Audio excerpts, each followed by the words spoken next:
माँ भट्टारिका और बाबा सिंहनाथ पीठरे बीएनएस 163 धारा अधा ओडिशारे बन्या स्थिति उत्तर उपकूल और पश्चिम ओडिशार अधिकांश जिला बन्यारे उबुटुबु महानदी आसुछि मध्यम धरणर बन्या सेपटे बैतरणीर जलस्तर विपद संकेत तलकू खसीथिले मध्य लोकंक बन्या दुर्दशा बढ़ी जाइछि। कटक जिला बड़ंबारे मध्य बन्या परिस्थिति देखिबाकु मिलुछि। लगाण वर्षा जोगु महानदी बढ़िथिबा जलस्तर प्रभाव में विभिन्न तली अंचल पानी पशिछि। बड़ंबागड़र अधिष्ठात्री देवी माँ भट्टारिका मंदिर गर्भगृह 5 फुटर बन्या जल पशिथिला। फल माँ भट्टारिका और बाबा सिंहनाथ पीठरे लागिला बीएनएस 163 धारा। भट्टारिका मंदिर में 5 फुटर बन्या पानी पशिजिबा सहित भिड़ नियंत्रण पई प्रशासन एभली निष्पत्ति नेइछि। बन्या न छाड़िबा पर्यंत श्रद्धालु मानकु भट्टारिका पीठ बारण करा जाइछि। परवर्ती खबर हेलिकप्टर जगे बन्या स्थिति समीक्षा कले राजस्व मंत्री। आकाश मार्गरू हेलिकप्टर जगे बन्या समीक्षा कले राजस्व और विपर्यय परिचालना मंत्री सुरेश पुजारी। जाजपुर भद्रक बालेश्वर और केन्दुझर जिलार बन्यांचल और जलबंदी अंचल परिदर्शन कर विस्तृत समीक्षा करिसेंति। राजस्व मंत्री सहित राजस्व और विपर्यय परिचालना विभागर अतिरिक्त मुख्य शासन सचिव डॉक्टर अरविंद कुमार पाढ़ी और एसआरसी राजेश प्रभाकर पाटिल मध्य उपस्थित रही बन्यांचल परिदर्शन करिसेंति। गुरुवार पूर्वाह्न बन्यांचल गस्त पूर्व लोकसेवा भवन ठारे वर्षा और बन्या परिस्थिति संपर्क में समस्त जिलार जिलापाल और दायित्व थिबा वरिष्ठ अधिकारी सहित मंत्री आलोचना करथिले। समीक्षा पर मंत्री सूचना देते जे बन्यारे 5 जिलार 5,87,822 लोक प्रभावित 1,67,073 जन लोक स्थानांतर 3 जनकर मृत्यु नहीं सूचना देले विपर्यय परिचालना मंत्री। महानदी पर कटक और जगतसिंहपुर में व्यापक प्रस्तुति होइछि। राज्य में वर्तमान वर्षा कमिछि। नवरंगपुर कोरापुट बलांगीर कलाहांडी में झिपिझिपि वर्षा होइछि। आगामी 3 दिन वर्षा नहीं। 2 तारिख पर पुनर्बार वर्षा आकलन करा जाउछि। परवर्ती खबर आगामी 24 घंटा अति भयंकर महानदी में माड़ी आसुछि बन्या 4 जिला को अलर्ट। सालंदी बैतरणी और जलका परे एबे महानदी में आसवाक जाउछि मध्यम धरणर बन्या। मुंडली निकट में 8,28,000 क्यूसेक जल प्रवाहित होता बेले महानदीर विभिन्न शाखा नदी में बन्या जल प्रवेश करने आरंभ होइछि।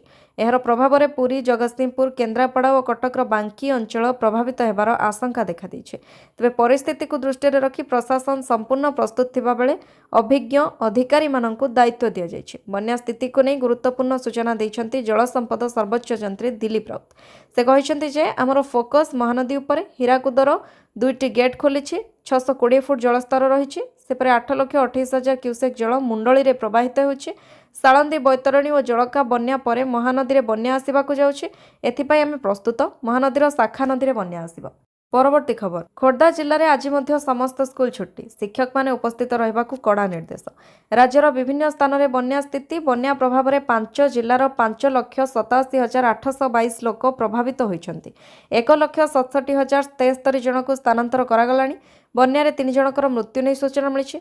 महानदी पर कटक और जगतसिंहपुर व्यापक प्रस्तुति करा जायछि। तेबे बन्या परिस्थिति को मुकाबिला करबा पई खोर्धा जिलापाल पदक्षेप ग्रहण करिसेंति। खोर्धा जिले में आज मध्य समस्त स्कूल छुट्टी घोषणा करा जायछि।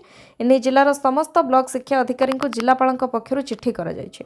अगस्ट 1 तारिख में स्कूल खोलिबाकु जिलापाल निर्देश रही। एही समय शिक्षक माने स्कूल रे उपस्थित रहिबा पई कड़ा निर्देशनामा जारी करा जायछि। आगामी 4 दिन जाए छुट्टी बातिल करा जायछि। परवर्ती खबर छाड़ीनी बन्या आगको आसुछि आउ एक बड़ वर्षा स्थिति हेबो आहुरी संगीन।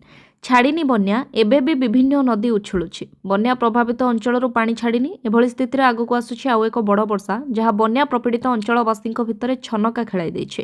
कारण पुणी प्रबल वर्षिले स्थिति आहुरी संगीन होइजिबो। आसंता 4 तारिख में आउ घूर्णिबलय रही और वर्षा परिमाण बढ़िबो बोली पाणीपाग विशेषज्ञ सूचना दैछन्ति। आसंता 24 घंटा मध्य 18टी जिले में हालुकारू मध्यम वर्षा होइपारे बोली सूचना मिली। परवर्ती खबर सोमेश कुमार उपाध्याय भद्रकर नूतन जिलापाल। श्री सोमेश कुमार उपाध्याय भद्रक जिले में नूतन जिलापाल भाव में जोगदेवे। आज भद्रक रे जिलापाल थिबा श्री दिलीप कुमार राउतराय अवसर नेउछन्ति। श्री राउतराय स्थान में नूतन भाव में भद्रक जिलापाल भाव श्री उपाध्याय को राज्य सरकार नियुक्ति प्रदान करिसेंति। श्री उपाध्याय एवं राज्य टेक्सटाइल और हैंडलूम विभागर निर्देशक भाव में कार्य करुछन्ति। तांको नूतन भाव में भद्रक जिलार जिलापाल और जिला मजिस्ट्रेट भाव में राज्य सरकार नियुक्ति दैछन्ति। परवर्ती खबर 48 घंटा पर धवलेश्वर पीठ को जावा मना लगिला प्रशासनिक कटकणा। आठगड़र प्रसिद्ध शैवपीठ बाबा धवलेश्वर पीठ को गुरुवार अपराह्न 4टारू परवर्ती 48 घंटा पर श्रद्धालुं जीवा आसिबा संपूर्ण बारण करा जायछि। महानदी में जलस्तर क्रमागत भाव में वृद्धि पाउथिबारु जनसाधारण सुरक्षा दृष्टि प्रशासन पक्षरु एही कटकणा जारी करा जायछि। परवर्ती खबर आज भद्रक जिलार समस्त विद्यालय बंद। बंगोपसागर लघुचाप जो राज्यर अधिकांश स्थान में वर्षा जारी रही। उत्तर ओडिशा और पश्चिम ओडिशा रे वर्षार तांडव देखा मिली। मयूरभंज, केन्दुझर, बालेश्वर और भद्रक जिले में प्रबलू अति प्रबल वर्षा होती। सेपरि सुंदरगढ़, संबलपुर और सुवर्णपुर जिले में प्रबल वर्षा होती। आभ्यंतरीण जिलागुड़िकर वर्षा जारी रही। प्रबल वर्षा जो महानदी, बैतरणी, बुढ़ाबलंग, सालंदी नदीर जलस्तर बढ़िबार लगी। यह दृष्टि रखी आज भद्रक जिलार समस्त स्कूल, कॉलेज और अंगनवाड़ी को बंद निर्देश दि जाइए। परवर्ती खबर, दिल्ली हेडक्वार्टर चिट्ठी पर तनाघना जोर, गठन है 7 जणिया fact finding team. Bhubaneswar DM school जड़े द्वितीय श्रेणी छात्री संदेहजनक मृत्यु घटना प्रिंसिपाल को संपूर्ण तथ्य देवाकू दिल्ली रे थिबा हेडक्वार्टर चिट्ठी आसी। तदंत स्कानर रे अछंती स्कूल समस्त कर्मचारी। स्कूल परिसर छात्री जनक केमिति बाहर को गले से नहीं चली खोलताड़। सीसीटीवी फुटेज जबत करने सहित तनाघना जलाई पुलिस। सेपटे स्कूल रे एनक्वारी पई 7 जणिया टीम गठन करिसेंती प्रिंसिपाल। घटनार संपूर्ण तथ्य सहित छात्रींकर केमिति मृत्यु हैला से बाबद सविशेष तथ्य देवाकू प्रिंसिपाल को दिल्ली हेडक्वार्टर चिट्ठी आसी। तेबे घटनार खोलताड़ पई कैंपस रे चली घन घन बैठक। स्कूल रे अघटन घटाइथिबारु समस्त स्कानर रे रखा जाइछे।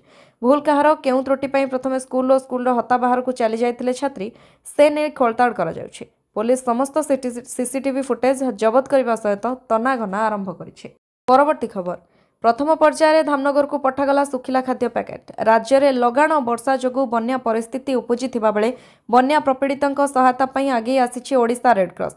बन्या प्रभावित अंचल में लोक माने खाद्य, विशुद्ध पानीय जल और अन्य अत्यावश्यक सामग्रीर समस्यार सम्मुखीन होतिबारु सेमानक पाखरे तुरंत सुखिला खाद्य सामग्री पहुंचाइबाकू रिलीफ कार्य आरंभ करा जायछि।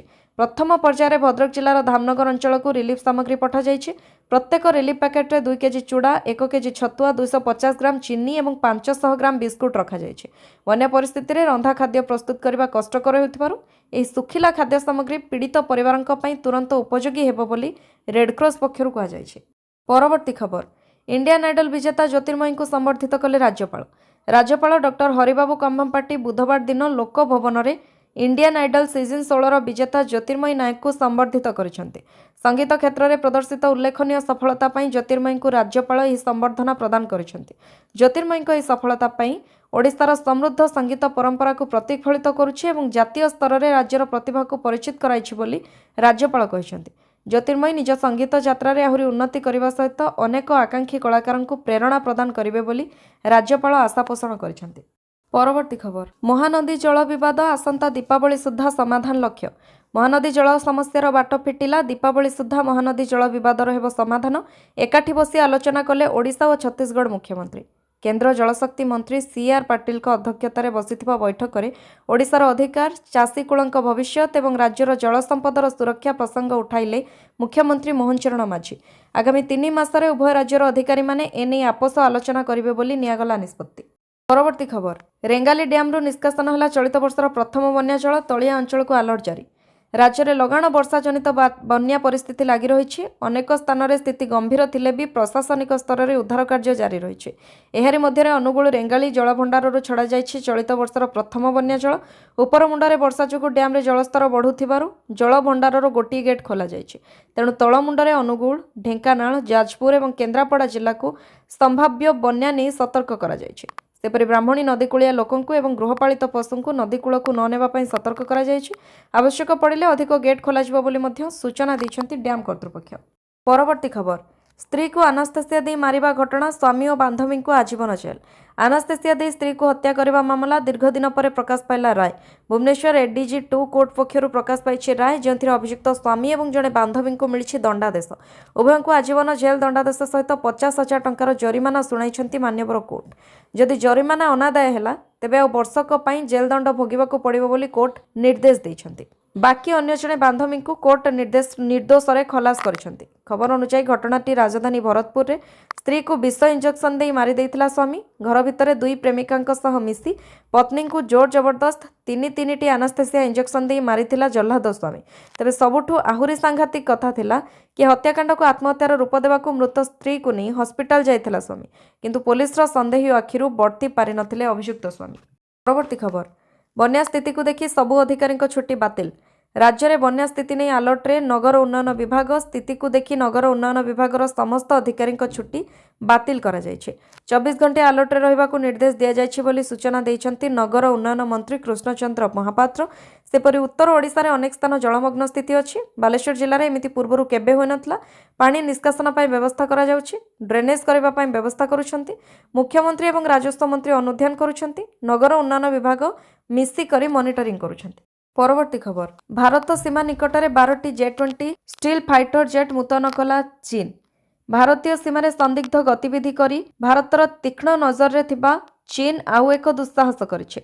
सैटेलाइट फोटोरु जना पड़िछे जे चीन वास्तव नियंत्रण रेखा LAC निकटरे निजर सबुठारु आधुनिक J-20 माइटी ड्रैगन स्टील्थ युद्ध विमान मुतयन करिछे। वाणिज्यिक सैटेलाइट चित्ररु मिलिथिबा फोटो अनुसार चीन भारत सीमा आड़कु मुह करी 2टी विमान घाटीर अति कमरे 12टी J-20 स्टील्थ फाइटर जेट मुतयन करिछि। निकट अतीतरे LAC निकटरे यह सबुठारु बड़ J-20 मुतयन मध्यरु अन्यतम बोली कहा जाउछि। एने जातीय गणमाध्यम इंडिया टुडे रे खबर प्रकाश करा जायछि। परवर्ती खबर राज्यसभा परे लोकसभा रे गृहीत हैला वंदे मातरम बिल।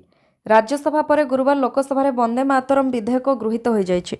विरोधी दलक हट्टगोल सत्वे संसदर उभय सदन रे विधेयक पास हो जायछि। 29 जुलाई बुधवार वंदे मातरम विधेयक को राज्यसभार मंजूरी मिलिथिला। 30 जुलाई गुरुवार विधेयक लोकसभा रे मध्य गृहीत होइछि। उभय सदन में गृहीत होगा पर एहाकु राष्ट्रपति मंजूरी निमंते पठाଯିब। वंदे मातरम बिल आईन रे परिणत हेले राष्ट्रीय संगीत को जातीय संगीत जनगण मन भली आईनगत सुरक्षा मिलिब। नुआ आईन लागू हेले वंदे मातरम रो अपमान करबा अपराध मने कराजिब।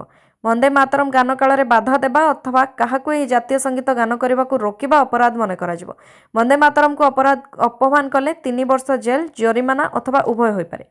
परवर्ती खबर अत्यावश्यक क्षेत्र में पेलेट गन व्यवहार करा जाय परिबो। सुप्रीम कोर्ट आईन श्रृंखला परिस्थिति नियंत्रण में पुलिस पेलेट गन व्यवहार करि परिबो किंतु ताहा केवल अत्यंत असाधारण परिस्थिति हेबा उचित बोली सुप्रीम कोर्ट गुरुवार मंतव्य दैछन्ति। जंतर मंतर रे नीट पेपर लीक प्रतिवाद समय पेलेट गन व्यवहार को नहीं होइतबा शुणानी बेले सर्वोच्च अदालत केंद्र सरकार को रैपिड एक्शन फोर्स रो गुळीगोळा व्यवहार संपर्कित समस्त रेकर्ड संरक्षण करने को कहिसन्ति। परवर्ती खबर नेपालर 6 रु अधिक सहर में कर्फ्यू भारत सीमार हाई अलर्ट। नेपालर सुनसरी जिल्लार आरंभ होइतिबा सांप्रदायिक हिंसा एवं देशर अन्य प्रमुख सहरगुड़ी को व्यापीबारे लागिछि एवं परिस्थिति विस्फोरक मोड़ नेइछि। गत 4 दिन धरी देशर विभिन्न प्रांतरे चलिथिबा व्यापक संघर्ष पोड़ाजला भंगारुजा एवं पुलिस उपरकु पत्थर माड़ जोगु आईन श्रृंखला परिस्थिति संपूर्ण विपर्यस्त होई पड़िछि। स्थिति जटिल हेउथिबारु भारत नेपाल सीमारे सुरक्षा बाहिनी को हाई अलर्ट रे रखा जाइछि। परिस्थिति को नियंत्रण करबा पई प्रशासन पक्षरु एकाधिक जिल्लार प्राय 6 रु अधिक सहर में कर्फ्यू जारी होइछि। संवेदनशील अंचल गुड़िक उपर नजर रखिबा पई हेलिकॉप्टर सहायता रे आकाश मार्गरु नेपाल सेना पेट्रोलिंग आरंभ करिछि। परवर्ती खबर नीट यूजी विवाद प्रदर्शनकारी को बड़ आश्वस्ति मामला बंद करिवे दिल्ली सरकार।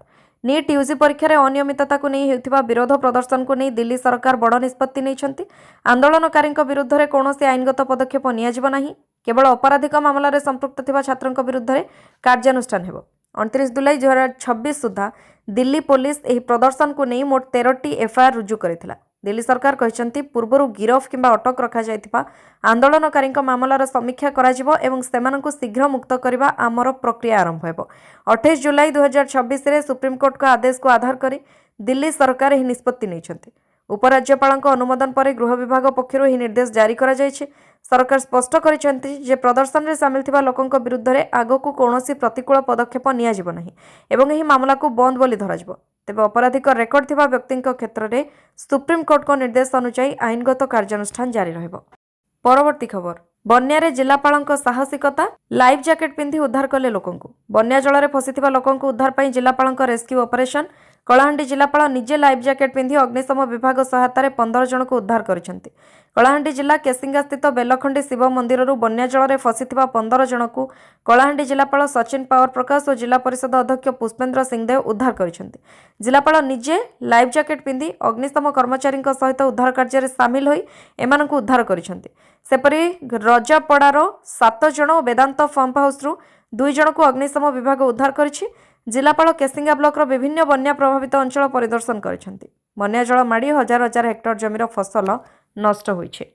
परवर्ती खबर रेलमंत्री को भेटिले एमपी प्रदीप पुरोहित। बरगढ़ झारसुगुड़ा 4 नूतन ट्रेन चलाचल देले प्रस्ताव। बरगढ़ लोकसभा क्षेत्र अंतर्गत बरगढ़ और झारसुगुड़ा जिले में रेल सेवार व्यापक विकास यात्री सुविधा वृद्धि और नूतन ट्रेन सेवा प्रचलन दाबी रे ବରଗଡ଼ ଏମ୍ପି ପ୍ରଦୀପ ପୁରୋହିତ ଗୁରୁବାର କେନ୍ଦ୍ର ରେଳମନ୍ତ୍ରୀ ଅଶ୍ୱିନୀ ବୈଷ୍ଣବଙ୍କୁ ଭେଟି ଏକ ଦାବିପତ୍ର ପ୍ରଦାନ କରିଛନ୍ତି। ପଶ୍ଚିମ ଓଡ଼ିଶାର ଯାତ୍ରୀ ଚାହିଦା ଓ ବିକାଶମୂଳକ ଆକାଂକ୍ଷାକୁ ଦୃଷ୍ଟିରେ ରଖି ଏମ୍ପି ବିଭିନ୍ନ ଗୁରୁତ୍ୱପୂର୍ଣ୍ଣ ପ୍ରସଙ୍ଗରେ ରେଳମନ୍ତ୍ରୀଙ୍କ ହସ୍ତକ୍ଷେପ ଲୋଡ଼ିଛନ୍ତି। ଏମ୍ପି ପୁରୋହିତ ବେଳାଭୂମି ଓ ବ୍ୟବସାୟିକ ସଂଯୋଗକୁ ଦୃଷ୍ଟିରେ ରଖି ବିଳାସପୁର ପୁରୀ ନୂତନ ଟ୍ରେନ୍, ଟିଟଲାଗଡ଼ ବଲାଙ୍ଗୀର ଭୁବନେଶ୍ୱର ବନ୍ଦେ ଭାରତ ଏକ୍ସପ୍ରେସ୍, ଝାରସୁଗୁଡ଼ା ବିଶାଖାପାଟଣା ବନ୍ଦେ ଭାରତ ଏବଂ ବରଗଡ଼ ବା ବଲାଙ୍ଗୀରରୁ ଭୁବନେଶ୍ୱର ପର୍ଯ୍ୟନ୍ତ ଏକ ନୂତନ କୋଚିଂ ଟ୍ରେନ୍ ଚଳାଚଳ କରିବାକୁ ପ୍ରସ୍ତାବ ଦେଇଛନ୍ତି। ଏହାସହ ଗଣ୍ଡୱାନା ଏକ୍ସପ୍ରେସ୍କୁ ସମ୍ବଲପୁର ପର୍ଯ୍ୟନ୍ତ ଏବଂ ଜନଶତାବ୍ଦୀ ଏକ୍ସପ୍ରେସ୍କୁ ଝାରସୁଗୁଡ଼ା ବା ରାଉରକେଲା ପର୍ଯ୍ୟନ୍ତ ସମ୍ପ୍ରସାରଣ କରିବା ସହିତ ହୀରାକୁଦ ଏକ୍ସପ୍ରେସ୍ର ସାପ୍ତାହିକ ଚଳାଚଳକୁ ଦୈନିକ କରିବାକୁ ଦାବି କରିଛନ୍ତି।